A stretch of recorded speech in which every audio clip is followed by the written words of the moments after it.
La plateforme des ONG françaises, c'est un réseau de 40 organisations créées en 1993 pour promouvoir la pleine réalisation des droits du peuple palestinien, la fin de l'occupation, de la colonisation et de l'annexion israélienne.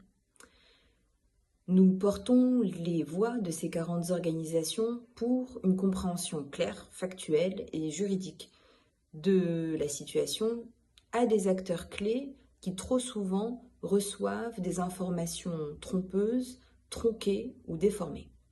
Notre objectif aussi, c'est de créer des temps et des espaces de rencontres et d'échanges au sein même de notre réseau, mais aussi au-delà avec nos partenaires et nos alliés.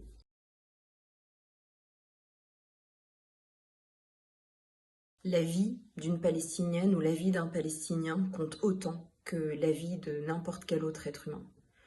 Les droits des Palestiniens et les droits des Palestiniens sont autant de droits humains. Comme vous le savez, les forces israéliennes bombardent depuis maintenant plus de 11 mois les civils gazaouis pris au piège dans l'enclave. Il faut bien comprendre que ces personnes ne peuvent pas s'échapper. Aujourd'hui, on dénombre pas moins de 40 786 morts palestiniens, dont plus de 15 000 sont des enfants. Les otages israéliens sont toujours détenus par le Hamas et par les autres groupes armés. Il n'y a quasiment plus d'hôpitaux fonctionnels pour soigner les 94 200 Gazaouis au minimum qui sont blessés à ce jour. C'est inacceptable. Les gens et les gouvernements ne doivent pas l'accepter. Ce consentement à ce massacre de masse, qui pourtant remplit tous les critères d'un génocide, est un problème majeur pour notre humanité.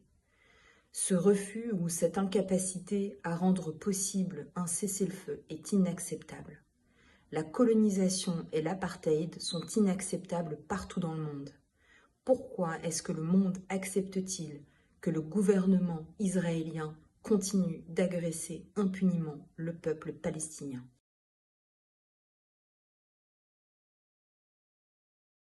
Il est fondamental aujourd'hui plus que jamais d'inclure les voix et les récits du peuple palestinien à nos efforts de compréhension et de sensibilisation. Nous avons identifié l'absence de ces récits et de ces points de vue palestiniens dans la majorité des médias et des discours politiques, ici en France. Il est urgent de combler cette lacune afin de construire notre solidarité basée aussi sur leurs témoignages. Ce n'est qu'à ce moment-là que nous pouvons pousser nos gouvernements respectifs à exercer une pression efficace et unifiée sur Israël pour qu'ils mettent fin à ce massacre sans précédent sur Gaza. Nous ne pouvons plus consentir davantage à ce massacre. Il est important de savoir aussi que les Palestiniennes et les Palestiniens de Gaza et de Cisjordanie ont été très touchés et très émus par les mouvements de solidarité, par les expressions de solidarité qui ont eu lieu partout dans le monde, et que ça a été pour eux la preuve que, contrairement à beaucoup de nos gouvernements, nous, les citoyens, ne nous les oublions pas.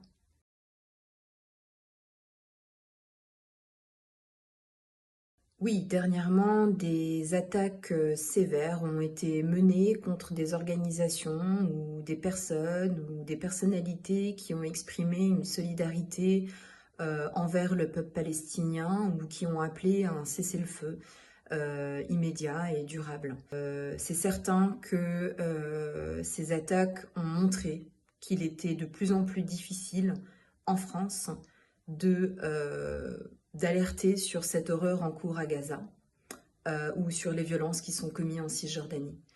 On constate que ce recul de nos droits s'est accompagné d'un retour du nationalisme dans plusieurs États européens et qui sont pour la plupart proches du régime israélien.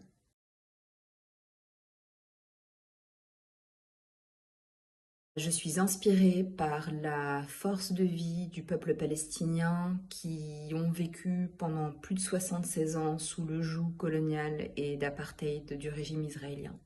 Je suis inspirée aussi par les Israéliennes et les Israéliens qui sont malheureusement trop peu nombreux à dénoncer les agissements de leur gouvernement, et aussi par tous les mouvements de solidarité dont nous faisons partie et qui agissent pour que enfin soit mis en place un cessez-le-feu durable et immédiat.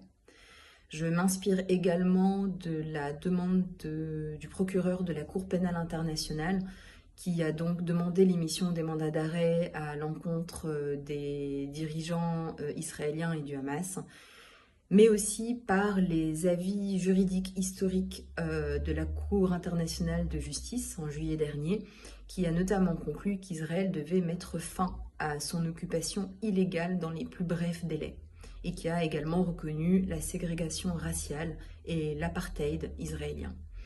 Mais malheureusement, cela, même si ça reste historique, mais ça ne suffira malheureusement pas à faire cesser ces massacres massifs perpétrés par Israël.